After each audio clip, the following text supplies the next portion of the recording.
Voilà. Bonjour tout le monde, on est en train de se connecter. Bonjour tout le monde. Ravie d'être là. Merci Laurence. Alors, nous ne sommes pas totalement encore, on va avoir un petit décalage. Dans le doute, je vais enregistrer aussi dans le cloud. Voilà. On, on recommence, c'est ça? Non, non, non, en fait, voilà, j'attends qu'on soit passé sur le... On n'est pas encore passé. Nous sommes en direct, ça y est, c'est passé. Nous sommes en direct, c'est lui. Ok. Bonjour à tout le monde. Bonjour à toutes et à tous. Et puis Alors, merci à Laurence de m'avoir permis de participer à ce petit échange. Donc je suis ravie. bonjour Linda, Linda est déjà arrivée. Alors aujourd'hui, c'est un immense plaisir pour moi de recevoir dans Chelou, vous avez dit Chelou, Sylvie Fontagneux, qui est une énergéticienne qui pratique très différemment de nous, enfin, des autres énergéticiennes en règle générale, parce que tu as quand même des compétences extrasensorielles extrêmement développées. On va peut-être en toucher deux mots après. Et donc, aujourd'hui, Sylvie, je t'ai conviée pour nous parler de tout ce qui est en lien avec la lecture de l'aura, qui est quand même une de tes grosses spécialités avec les soins esséniens. Tout à fait. Voilà, ça, tu reviendras. Tu auras le plaisir de revenir une nouvelle fois pour nous parler des soins esséniens. Alors, Sylvie, est-ce que tu accepterais de te présenter? Oui, alors bon, je vais me présenter. Alors je m'appelle, bon, pour ceux qui ne connaissent pas, je suis Sylvie Fontagneux. Donc je suis mariée, j'ai deux grands-enfants. Je suis énergéticienne, je pense, depuis très longtemps, puisque je suis née, je suis arrivée dans une famille de guérisseurs et de médiums, où on pratiquait, enfin, dans ma famille, régulièrement les prières de guérison, les soins et voire même parler aux décédés. Donc j'ai baigné dans cette ambiance pendant très longtemps. Suite de quoi j'ai voulu aller vers le paramédical, mais quelque chose m'a bloqué. Donc j'ai exercé notre métier, mais très vite, je me suis lancée dans l'aide à autrui, telle que la sophrologie, le massage SGM, le magnétisme. Enfin, j'ai fait beaucoup de petites choses. Mais il me manquait quelque chose parce que je pratiquais depuis toute petite certains soins que je ne retrouvais pas jusqu'au jour où j'ai rencontré Anne Givaudan et son époux Antoine. Et là, c'était la révélation parce que je me suis dit, bah, c'est ça que je pratique depuis toute petite, c'est ça que je veux continuer à faire. Ça me faisait vibrer, donc voilà. Donc j'ai commencé à apprendre avec eux, enfin en tout cas parfaire ma technique, puisque depuis toute petite, je percevais aussi les énergies chez les gens, je percevais aussi les décédés, etc. Adolescente, j'ai tiré les cartes, enfin, j'ai fait beaucoup de choses. Et j'ai toujours été un petit peu là-dedans. Je me rappelle même, j'avais même expérimenté un peu la boule de cristal à l'époque, ça m'avait un petit peu amusée. Et j'ai vite laissé tomber certaines choses pour vraiment me recentrer à l'énergie, la connexion à l'énergie christique. Donc depuis maintenant plus de 20 ans, je pratique la lecture des auras et les soins esséniens. Voilà. J'accompagne aussi parfois mes séances d'autres pratiques quand il y a besoin, telles que bah, les mouvements oculaires, la sophrologie, l'hypnose, selon je m'adapte en fait en fonction des besoins, voire même les soins chamaniques, puisque j'ai appris le chamanisme, j'ai appris les soins chamaniques, j'ai appris aussi la microkinésie. Donc quand il y a besoin, bah, je fais un peu de micro, quand il y a besoin, un peu de massage. Tout ça, je l'ai introduit un petit peu dans ma technique. Et je suis ravie de faire tout ça. Prochainement, je vais apprendre le rebootement pour compléter. Là, voilà, c'est parce que j'ai beaucoup de gens qui viennent avec des souffrances de dos, de bassin, de cou. Alors, je les aide, je les accompagne et bon, il y a du mieux. Mais bon, je me dis, je vais aussi aller me parfaire là-dedans. Donc voilà, si je peux si je peux me présenter rapidement. Il est vrai qu'en 2014, j'ai démarré un grand processus de ce qu'on appelle la nuit sombre de l'âme, qui a duré 8 ans et demi, qui m'a bouleversée au plus profond de mon être, qui m'a fait lâcher mes croyances. Je n'ai gardé que les vécus. Et ça m'a permis de me construire sur des nouvelles bases, d'appréhender, je dirais, l'énergie d'amour christique en moi et à l'extérieur d'une façon totalement différente d'avant. Et j'ai tellement appris, tellement souffert, mais tellement appris. Et pour moi, ça m'émerveille de pouvoir transmettre le fruit de mes expériences dans l'apprentissage, le développement de soi avec les personnes que je reçois. Voilà, pour moi, c'est une passion. Voilà pour Merci. vous présenter. Alors, je vais juste signaler aux personnes, si vous ne pouvez pas interagir, c'est peut-être parce que vous n'êtes pas abonné. Donc, n'hésitez pas à vous abonner, même si c'est que pour cette fois-ci. Comme ça, vous pourrez interagir pendant l'émission et notre chère amie Sylvie pourra vous répondre. Et moi également. Dans la mesure de mes possibles, je répondrai. Quand je ne sais pas, je ne sais pas. Alors, du coup, tu as fait la rencontre du monde subtil extrêmement tôt, hein, comme tu en as parlé. Et donc, ta médiumnité, il y a pareil quelques années Tout à, maintenant. voilà, tout à fait. Alors c'est Comment vrai. as-tu pris conscience de ces connexions, justement? Eh bien, en fait, j'ai pris conscience de ces connexions parce que bah, déjà, ma mère, ma grand-mère et ma tante, enfin, je veux dire, quand on baignait dedans, ça parlait des décédés, des morts, ça se promenait un peu partout, donc ça communiquait. Donc moi, je les voyais. Alors moi, j'ai un frère qui est médium auditif, qui est assez fort là-dedans, il n'en fait pas son métier. Moi, c'était plutôt la vision. Donc, je me demandais ce qui se passait. Donc, il a bien fallu que j'explique. J'en ai parlé à ma mère qui m'a dit, mais tu sais, dans la famille, voilà. Donc, elle m'a expliqué tout ça. Mais après, j'étais trop envahie. C'est-à-dire que je suis arrivée à un stade où et donc, je recevais beaucoup enfin, comme si les morts venaient pour que je les. Alors, c'est vrai, j'en ai aidé beaucoup à retrouver leur chemin, à qu'ils puissent retrouver eux-mêmes leur chemin pour aller vers d'autres plans. Mais c'était très envahissant, très fatigant. Donc, suite à Manu Sombre de l'âme, j'ai stoppé tout ça. Je ne permets qu'aux décédés qui veulent donner éventuellement un message aux gens que je reçois de passer. Sinon, le reste, je ferme. Et voilà, c'est un petit peu comme ça que j'ai pris conscience. Et puis bon, j'ai beaucoup d'aventures, aussi bien positives, je dirais, que un peu moins positives de ces mondes dits subtils. Alors on apprend et on fait le tri.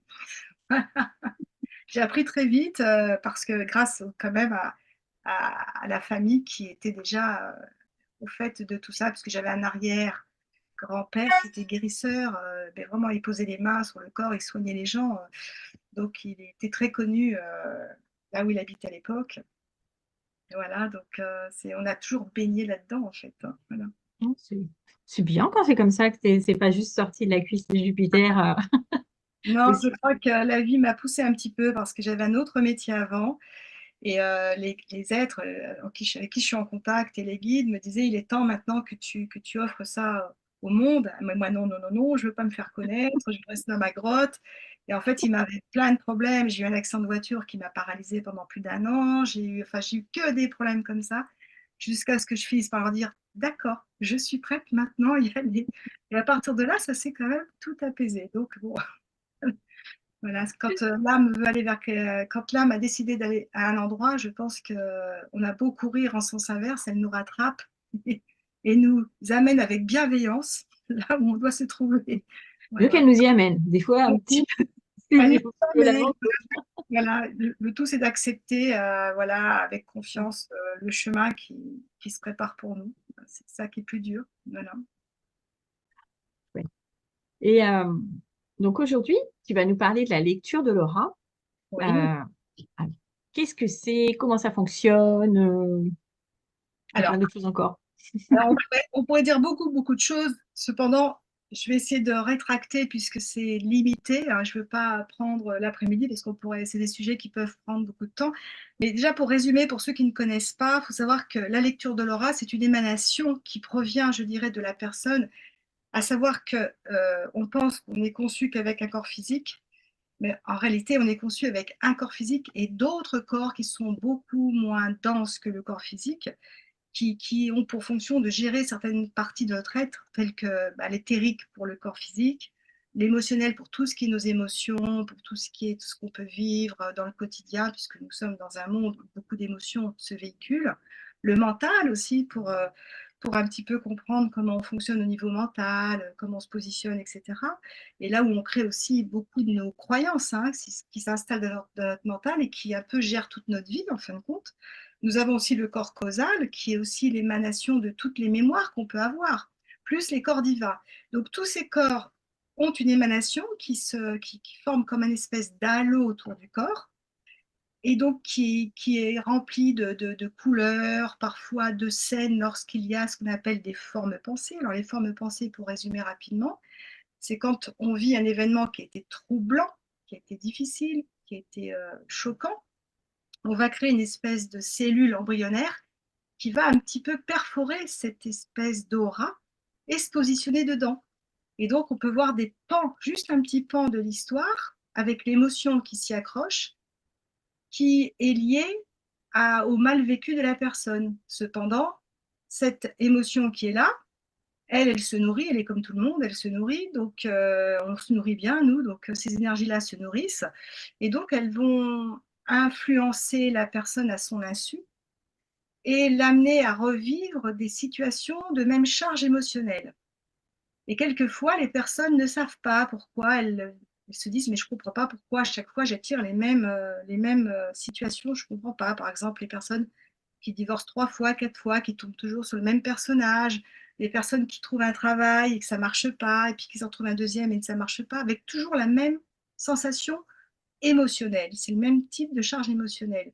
Donc ça, avec l'aura, si tu veux, on peut percevoir dans l'aura ce qui se véhicule chez la personne, qui fait qu'elle a ce type de problématique ou de situation répétée.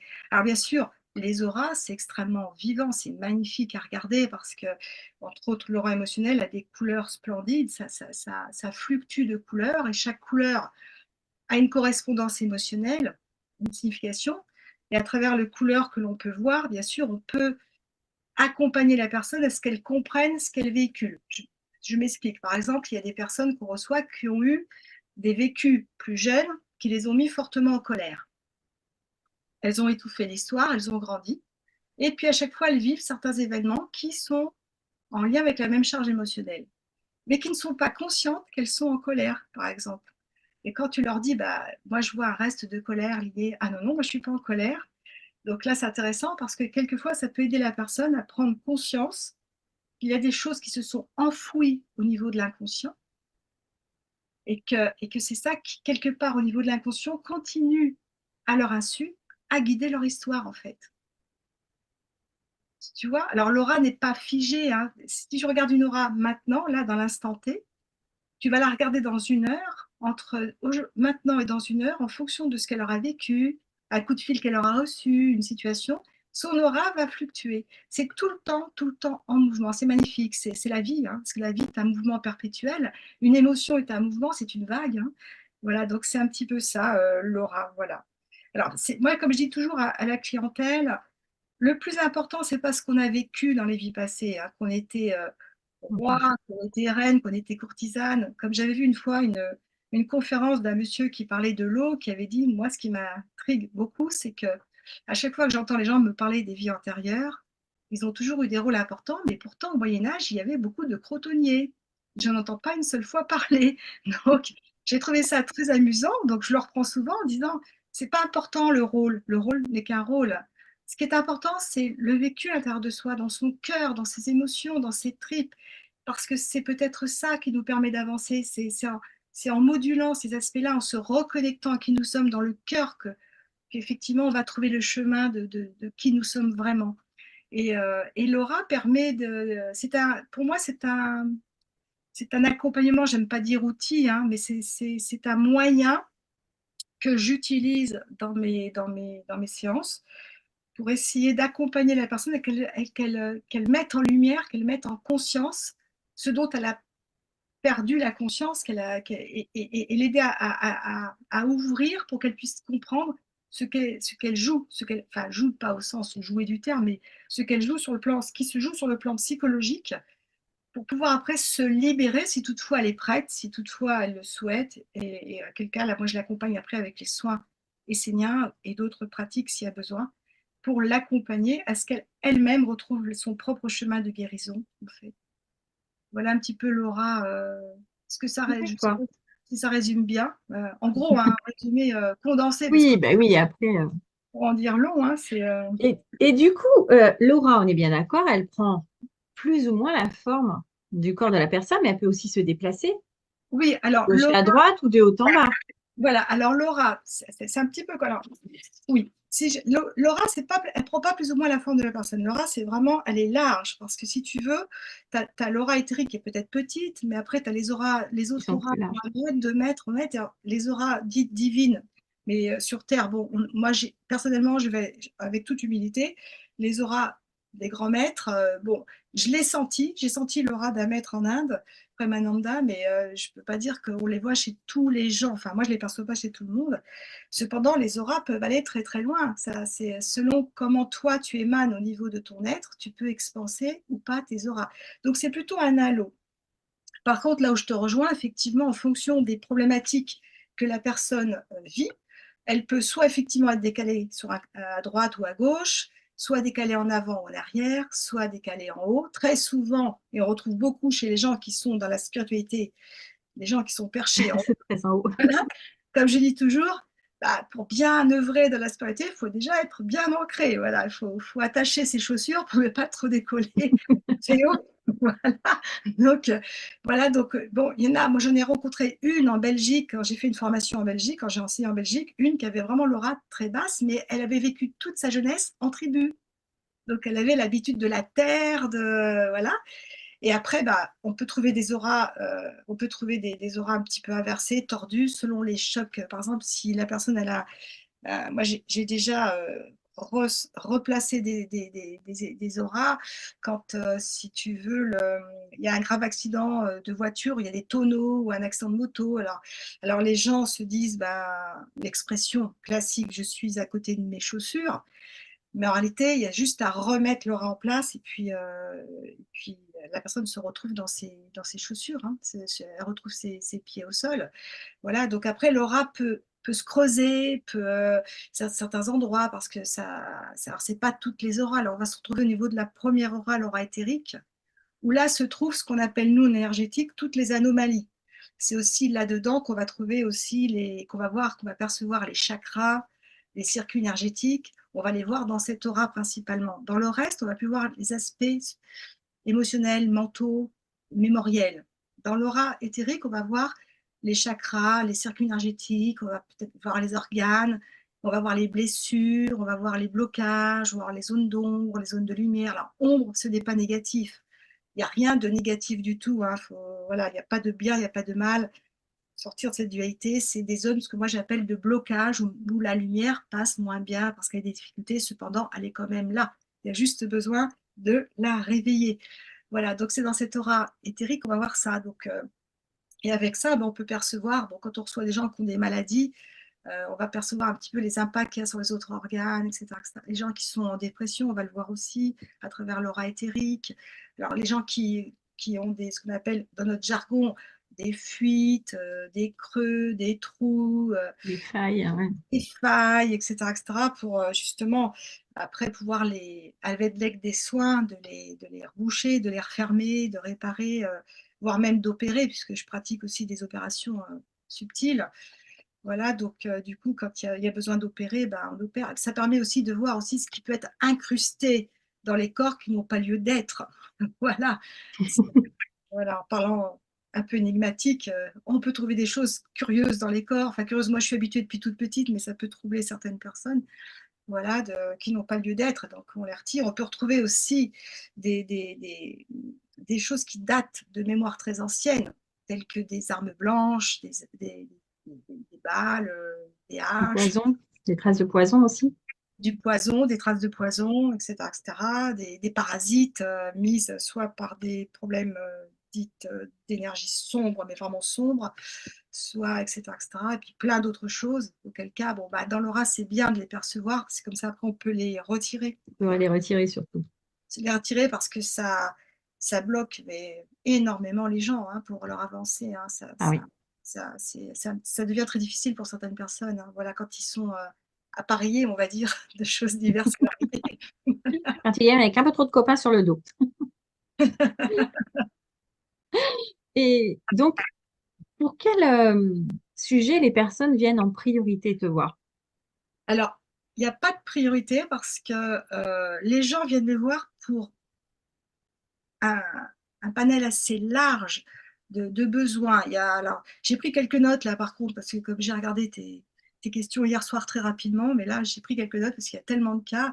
Donc il y a il y a beaucoup de gens qui viennent me voir pour les sensations d'être complètement perdus, des gens qui viennent me voir parce qu'ils sont dans un mal-être, qu'ils ont des peurs, des angoisses, des douleurs, soit la dépression, soit le burn-out, en préparation, voire même d'examen, des difficultés à prendre des décisions, des besoins d'aller plus loin dans leur démarche spirituelle et ils veulent des conseils, ils veulent aussi aider à ce que le corps puisse accompagner parce que quelquefois on peut avancer à un certain plan de notre être et comme le corps vibre plus lentement, il a un petit peu, Un peu plus lent, ouais. il est un peu plus lent, donc aider aussi le corps à ce qu'il puisse rejoindre un petit peu la personne.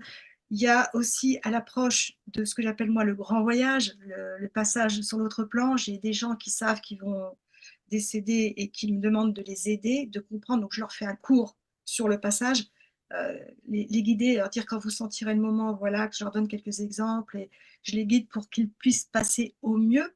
Voilà. Et puis en même temps, je leur fais des soins qui aident à ce passage-là. Il y a aussi les maladies bénignes, mais aussi les maladies graves telles que, je dirais, cancer, sclérose, enfin tout type de maladies importantes. Les gens viennent me voir aussi quand ils sont en chimio, quand ils sont en radiothérapie, puisque je coupe le feu aussi. Donc, ils viennent aussi me voir pour soi.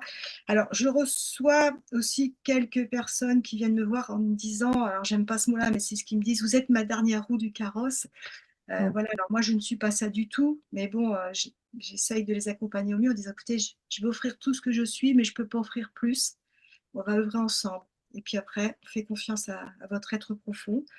Voilà, bon, les seuls cas que vraiment j'évite de recevoir ou que je ne reçois pas, c'est vraiment les psychoses. Les psychoses où ces personnes-là peuvent être dangereuses pour elles-mêmes et pour nous, et les personnes qui, à mon avis, font partie aussi des psychoses, qui n'ont pas du tout la notion de la réalité telle qu'elle est perçue aujourd'hui. Voilà, ceux-là, je préfère qu'ils aillent voir les personnes qui sont habilitées à cela, telles que les psychiatres ou autres, et qu'ils se fassent accompagner dans ce sens. Voilà. Voilà. D'accord. On a une petite question qui est, est-il possible d'avoir une aura propre à un moment? Une heure propre à un moment. Oui. Est-ce qu'à un Alors, moment donné, l'aura, elle est propre? voilà. Alors, une aura propre à un moment, à l'heure d'aujourd'hui, si je suis honnête, ouh, en totalité, je ne pense pas parce qu'on a tous, je dirais, des bagages à transcender. Après, on peut quand même relativement bien la voir lumineuse et nettoyée en fonction de ce qu'on met en place dans notre histoire. C'est à partir du moment, moi je pars du principe de ce que je peux voir dans mes séances, à partir du moment où on commence à faire un cheminement sur soi, qu'on accepte vraiment qui l'on est, qu'on accepte cette incarnation, qu'on accepte aussi de pouvoir œuvrer, d'introspecter, parce que c'est pas facile de s'introspecter, de se regarder en vérité. C'est pas facile, ça demande vraiment une certaine forme d'humilité. À partir du moment où on émet cela à l'intérieur de nous, de fait, ça illumine l'aura. Parce que ça nous relie à notre cœur en fait. Et notre cœur, c'est tout, c'est la porte de la guérison, c'est la porte des transformations, c'est la porte de la compréhension, c'est la porte du lien avec nos guides, nos êtres, nos anges gardiens, les êtres de lumière et autres. Et à partir de là, l'aura peut vraiment être belle, voilà, et nettoyée. Mais quand on reste enfermé dans des aspects psychologiques où on ne veut pas sortir et qu'on dit, bah non, mais c'est pas moi, c'est l'autre, etc., l'aura s'impacte. Quoi qu'on fasse, l'aura s'impacte de toute façon. Donc, plus on va aller vers quelque chose de pacifique, de lumineux, d'accepter. Alors, on vit tous des choses difficiles. J'en vis, j'en ai vécu. Voilà. Mais c'est de se dire, plutôt que de se dire, oh là là, fatalité, j'ai pas de chance, se dire, OK, qu'est-ce qui fait que je vis ça? Se poser des questions. Moi, ça m'a beaucoup été dit dans mes conseils. Euh, Pose-toi les bonnes questions quand tu vis quelque chose. Voilà. Rentre en toi, écoute, écoute. Et plus on va faire ça, plus on va illuminer, on va ramener dans nos énergies la mémoire de guérison qu'on a à un moment donné égarée parce que notre émotionnel a pris le dessus, en fait.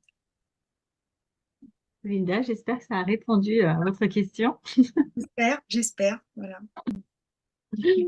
Euh, et du coup, est-ce que tu as des clés à nous donner euh, pour bah, nettoyer ou reboucher tout seul? Est-ce que j'ai Il est vécu quoi? possible de faire des clés. Alors, les clés, c'est vrai que, alors, premièrement, et après je passerai aux clés. Moi, je pars du principe qu'on est une humanité où il est important de s'unir, de se réunir, de s'unir et d'œuvrer ensemble. Par exemple, moi, quand je sens qu'il y a quelque chose qui me perturbe, je pourrais faire les choses moi-même. Je fais toujours appel à d'autres parce que je me dis que déjà, moi, je serai en circuit fermé. Et pour les soins, là, je parle, hein, Oui, oui, oui. impacte l'aura, d'accord? Donc, je fais appel à d'autres en disant, ben voilà, j'ai besoin de toi. Euh, Peux-tu m'aider? Oui, non, non, oui. Enfin, en général, c'est oui, parce que quand on va voir des gens qui sont dans les milieux d'aide, c'est un oui. Et je me remets dans les mains de l'autre pour me recevoir un petit soin, un petit massage, etc., etc. Parce que je pense que quand on est déjà thérapeute, c'est important de se recevoir ce genre de choses régulièrement, parce que ça entretient. Et puis ça permet de faire des échanges aussi voilà, sympathiques et autres. Par contre, de se nettoyer, oui, on peut le faire très très bien. Moi, ce que je conseille beaucoup de gens, par exemple, quand ils ont des maladies telles que cancer, chimio, etc., je leur transmets comment faire et quoi faire en attendant les rendez-vous suivants. C'est-à-dire qu'il y a des façons de faire qui sont très très simples. Si on se connecte au niveau, une façon toute simple, on se connecte au niveau de son cœur. On peut mettre ses mains comme ça. Moi, je dis toujours poser vos mains peut-être comme ça. Essayez de vous connecter à cette énergie-là. Quand vous la sentez vibrer en vous, imaginez, ressentez, visualisez une belle lumière, la plus belle que vous puissiez imaginer. Vous pouvez même imaginer une extraordinaire fleur, voilà, et émaner son énergie qui émane et qui se diffuse dans toutes les cellules de votre corps. Et voilà, vous imaginez cette lumière qui va là comme un ruisseau qui coule. Voilà, ce petit ruisseau de lumière qui coule et qui va partout et qui s'arrête à un moment où là, il y a une souffrance, où il y a une douleur. Et voilà, et on peut même demander à nos guides, aux êtres de lumière, la guérison aussi, hein. Si c'est juste parce que le travail a été fait, il se passera des miracles. Et donc ça, c'est déjà un bon moyen de nettoyer. Pareil pour quand on a un endroit, une douleur à un endroit, on peut poser la main, simplement d'écouter notre corps, parce que très souvent, la plupart des gens n'écoutent pas le corps. Le fait, comme je dis aux gens, vous posez votre main, vous avez mal, et vous dites à votre corps, à vos cellules, qu'as-tu à me dire? Je t'écoute, je t'accueille dans mon cœur. Déjà, rien que ça aide les cellules à se transformer. Et je conseille beaucoup mes clients à faire ça entre deux rendez-vous. Alors les chimios, c'est différent parce que je leur fais faire un travail en sophro pour que pendant la chimio, ils puissent évacuer tout l'aspect, je dirais, pas très positif du produit qui est entré dans le corps pour qu'elle évacue, pour qu'elles vivent au mieux leur chimio. Donc, il y a on a plusieurs techniques pour s'auto-nettoyer. Après, à un certain niveau, c'est bien de se faire nettoyer. On se fait bichonner en plus, c'est super agréable. On s'occupe de nous l'espace d'une heure, c'est bien. Voilà. Je ne sais pas si ça répond à la Si, question. si, si, c'est très bien, c'est très, très bien. Ouais. Et tu formes, toi, tes clients à tous ces outils?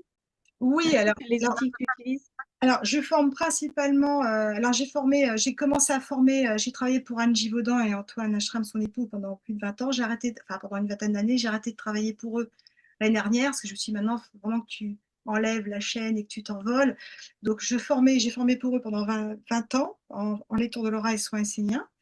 Et je forme aussi pour moi depuis à peu près 18 ans pour mon compte en région parisienne. Donc, pour Anne et Antoine, j'allais ailleurs et pour moi, c'est en région parisienne. Donc, j'enseigne la lecture de l'aura et les soins esséniens, c'est un pactage, voilà, C'est ensemble. ensemble.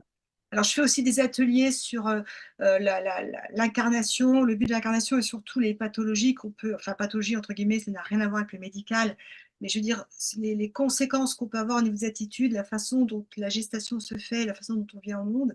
Et je fais vivre aussi, je refais vivre avec la sophrologie, là, j'utilise la sophrologie ou l'hypnose, les naissances, hein, 2 à 2, hein, voilà, C'est des rebirths? je fais pas le rebirth, j'utilise ça d'une façon ou autre, et puis Bah, ce week-end, j'étais en stage de naissance et d'incarnation. Voilà, parce que je pense que c'est important, plus on sort de l'ignorance, plus on peut avancer, c'est-à-dire de comprendre un petit peu comment fonctionne la venue au monde, pourquoi, quels sont les enjeux, etc. À partir du moment où les gens comprennent ça, ils peuvent prendre des décisions en conscience sur leur vie. Et puis, je fais un autre atelier sur tout ce qui est les passages, donc les petites morts de la vie de tous les jours et le grand passage. Avec là, j'utilise l'hypnose pour leur refaire vivre un grand passage pour dédramatiser la peur qui s'associe très souvent à ce passage. Voilà. C'est principalement ce que je fais en atelier et formation. D'accord. Et quelle est ton actualité? Est-ce que tu as des salons, des conférences, d'autres Voilà. ateliers éventuellement ou formations prochainement? Cette année où, en toute humilité, j'ai rencontré un astrologue qui m'a dit: «Il faut que tu te montres au monde, il faut que tu sortes», parce que moi, je ne fonctionne que de bouche à oreille. Je me suis dit: «Bon, il va falloir que je mette le pied dehors», la preuve, donc je suis assez contente et ravie. Merci, de m'avoir, permis cette opportunité. Avec grand plaisir. Voilà, donc j'ai un salon, et je pense que toi aussi, je crois que tu seras à Sainte-Même. Voilà, le 21 et 22 septembre, je suis ravie de participer à un deuxième salon. Alors, ma plus grande fierté, là aussi, parce que j'aurais jamais pensé être capable de cela, c'est que j'ai écrit un livre sur Manu Sombre de l'âme qui devrait sortir cet été, où j'explique, alors je donne quelques pans de mon histoire difficile, alors quelques pans faciles et quelques expériences de vie parce que mes amis me l'ont demandé. Me dit introduis quelques expériences, voilà. Et pour en arriver à Manu Sombre de l'âme, et là j'explique vraiment mes 8 années, tout ce que j'ai traversé au niveau émotionnel, mental, parce que quand je l'ai traversé, j'ai lu des livres, mais qui ne rentraient pas vraiment dans les détails. J'ai vu des vidéos qui ne rentraient pas dans les détails et je me sentais perdue par rapport à ça. Je ne voyais pas de fin, c'était l'horreur. Et là, je me suis dit, je vais écrire. Alors au début, je voulais écrire pour mes enfants et mon mari et mes amis. Puis après, il y a d'autres qui m'ont dit, mais non, moi, je serais content ou contente de te lire parce que moi, j'ai eu dans mes relations des gens qui ont vécu ça. Ils ne trouvaient personne pour comprendre leur vécu. Donc voilà, je parle de tout ça. Alors je suis assez contente de l'avoir réalisé. Voilà. Après, j'ai l'intention dans mes actualités de, parce qu'on me le demande de plus en plus, alors comme je ne voulais pas trop me montrer, j'hésitais, mais là je me suis dit, allez, Sylvie, de créer des petits groupes de partage, d'échanges sur des sujets divers et variés, d'échanger des expériences telles que, moi je ne sais pas, l'entrevie, parce que bon, j'ai aussi fait j'ai fait quelques sorties de corps, voyages astro, enfin des voyages de conscience, etc. Donc j'ai beaucoup de questions dans ma clientèle et ils me disent, mais pourquoi vous ne créez pas des groupes, de parler de tout, des peurs, des possibles, des non possibles, du processus, de la, je sais pas moi, de la culpabilité, de tout, voilà, pour permettre aux gens de pouvoir trouver un lieu où ils puissent échanger, parce que beaucoup de gens me disent c'est pas évident d'échanger dans ma famille, d'échanger avec les amis, ils sont pas tous ouverts, etc. C'est un lieu de, j'aimerais bien faire des groupes de rencontres pour que chacun puisse exprimer ce dont il a besoin, essayer de comprendre. Et puis, bah, je vais réouvrir normalement une nouvelle formation en novembre, normalement, de lecture de l'oreille soins esséniens. Voilà. Voilà mes petites actualités. Ouais, c'est pas mal, ça, c'est très occupant déjà, Oui, oui, oui, oui. temps de tout préparer. Comment peut-on rentrer avec toi en contact Alors, comment peut-on rentrer en contact avec toi dans l'ordre?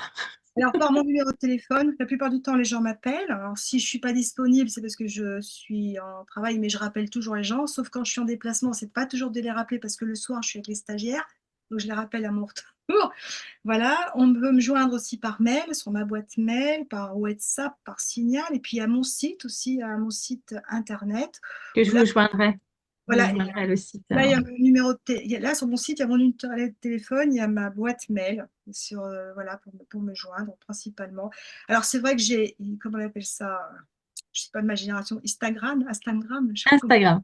Instagram, voilà. Alors, je l'ai installé, mais je ne sais pas encore comment ça fonctionne. Ma fille doit m'expliquer. Et tu as Facebook aussi. Oui, j'ai Facebook aussi, voilà, tout à fait. J'ai Facebook aussi, voilà. Donc, c'est, voilà, je me lance dans les réseaux, ce que je n'osais pas trop jusqu'à présent. Avant de nous quitter, est-ce qu'il y a quelque chose, un compliment euh, que tu as reçu et quelque chose qui t'a extrêmement touché et ému, que tu souhaiterais nous partager? Alors, depuis que j'exerce, et comme je te dis, je faisais des soins aussi petite, j'ai eu beaucoup de retours. Alors, on peut appeler ça compliment. Il y en a qui étaient déçus, hein, ça arrive aussi, hein, quand on ne correspond pas à ça, arrive. Voilà, et c'est OK, parce que ben, comprendre que le thérapeute, il évolue aussi, voilà. Mais c'est vrai que j'ai eu beaucoup plus de compliments. Fort heureusement, j'ai eu très peu de- je veux dire, il y a eu cette déception, mais beaucoup de compliments. Ce qu'il y a, c'est que j'en ai eu beaucoup, mais si tu veux, ce qui est étonnant, alors ça étonne aussi mes amis, c'est que ce que je fais m'émerveille chaque jour. C'est tellement, parce que c'est tellement différent. Je veux dire, les personnes sont uniques, elles sont toutes différentes, elles ont toutes leurs couleurs, elles ont leur façon de communiquer, elles ont leur peur pour communiquer, ou au contraire, elles ont leur être à l'aise pour communiquer. Et je veux dire, tout m'émerveille. Et alors, je veux dire, les compliments souvent qui reviennent par rapport à certains aspects d'aide que je fais, c'est oh là là, ce que vous faites, c'est pas toujours facile parce que bah, des fois, voilà, dans la thérapie, des fois, il y a des choses qui ressortent. C'est pas facile, mais vous êtes toujours là, vous êtes présente et vous faites un joli travail, quoi, un joli travail d'accompagnement. Comme je leur réponds, voilà, moi, j'offre ce que je suis, je peux pas offrir plus. Et voilà, c'est ça. Enfin, moi, quand quelqu'un me dit, oh là là, Sylvie, parce qu'il y a quand même des guérisons aussi qui s'opèrent, mais c'est pas moi, hein, enfin, qu'on soit clair. Moi, je dis toujours, je suis le canal de l'énergie d'amour. Si la guérison se fait, c'est parce qu'elle devait se faire. C'est à un moment donné, il y a un rendez-vous dans la vie, hein. Moi, j'étais la pichenette qui a déclenché ça, mais c'est la personne, voilà, parce qu'elle a bien voulu aller vers ça.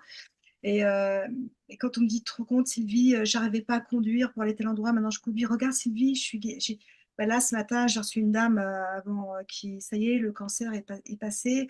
Ouais. C'est du passé, voilà. Mais bon, alors, moi, je l'ai accompagnée pour qu'elle puisse aller faire tout ce qu'elle avait besoin de faire. Voilà, quand les gens me disent, euh, quand ils sont ça arrivé, par exemple, quand il y avait des problèmes dans les corps et que les gens ne peuvent pas bouger un membre ou qu'ils ne peuvent pas marcher, que, bah, avec une opération subtile, on enlève et que, comme par hasard, ils retrouvent l'usage de leur corps et qui pleurent de joie, tu les vois pleurer, mais tu te dis, mais c'est magnifique, c'est beau, quoi. La vie, elle est belle. Enfin, il y en a tellement. Là, je pourrais en citer un certain nombre. Tout m'émerveille quand je soigne. Même moi, des fois, même les copines, les amis me disent, mais c'est dingue, tu seras toujours. J'ai fait, mais tu te rends pas compte, c'est tellement beau. Enfin, c'est tellement beau, c'est tellement au-delà de, de- de tout, enfin pour moi, voilà. Les aides qu'on peut avoir de là-haut, la chimie qui se passe avec les personnes que l'on reçoit, quand on voit que les personnes arrivent à se prendre en main, décider d'aller vers leur propre lumière, mais pour moi, c'est déjà magnifique. Alors, tout le monde n'y arrive pas, ça prend du temps, tout le monde, voilà, mais c'est normal, ça s'accueille, et c'est OK, quoi. Voilà. C'est chouette. Ouais. C'est C'est ce trop que je bien. peux faire là-dessus, voilà. Et une autre petite chose, quel conseil on t'a donné et qui t'a servi, tu souhaiterais nous partager? Alors, j'en ai reçu quelques-uns parce que comme j'ai eu une vie depuis ma naissance extrêmement difficile malgré tout, où j'ai quand même, au départ, j'ai fait comme tout le monde, j'ai fait quelques dépressions, des tentatives de suicide, je voulais quitter ce monde, mais bon, ils n'ont pas vu de moi là-haut, ils m'ont dit, c'est pas le moment, reviens. Ce qui m'a été dit, c'est de prendre vraiment le temps d'écouter mes émotions, d'écouter ce qui se passe en moi, d'écouter mon corps parce que j'ai toutes les explications, les réponses et le chemin de la guérison à l'intérieur. Et que j'écoutais pas, je me fuyais, je supportais tellement plus les souffrances que je me dissociais en fin de compte. On m'a dit, reviens à l'intérieur de toi, parce que c'est ton temple, le corps c'est ton temple, accueille-le. Accueille-le parce que tu l'as choisi. Fais confiance en ton être intérieur, mais pour cela, il faut que tu puisses l'écouter. Et en l'écoutant, tu vas pouvoir suivre la voix de ton cœur et faire confiance. Mais pour cela, il va falloir sortir de temps en temps de ta petite zone que tu crois être de confort. Donc ose parce que tous les gens qui vivent ne sont pas seuls. Tu es comme tous les autres accompagnés, nous sommes là, nous sommes auprès de toi.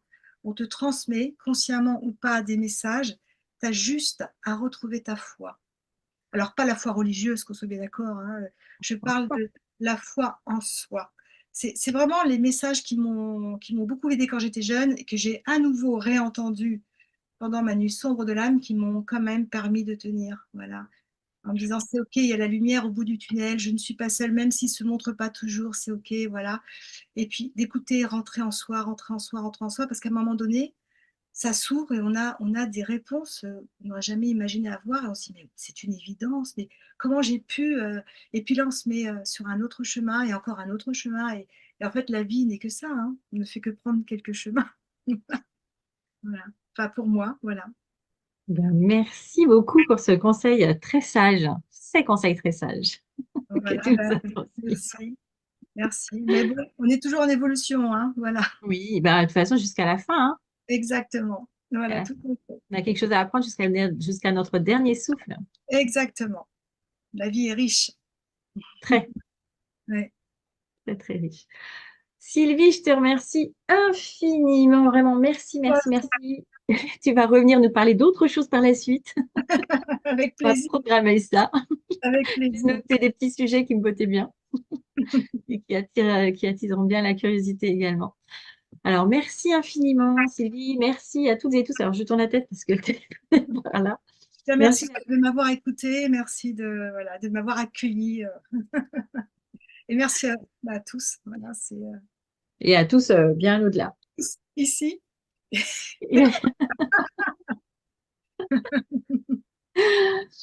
Et je vous dis, voilà, à la semaine prochaine pour le prochain chelou. Mais d'ici là, si vous voulez venir me rencontrer, je vous invite à venir me retrouver, moi et mes collègues, sur Dourdan. Il y a un joli salon du bien-être en extérieur.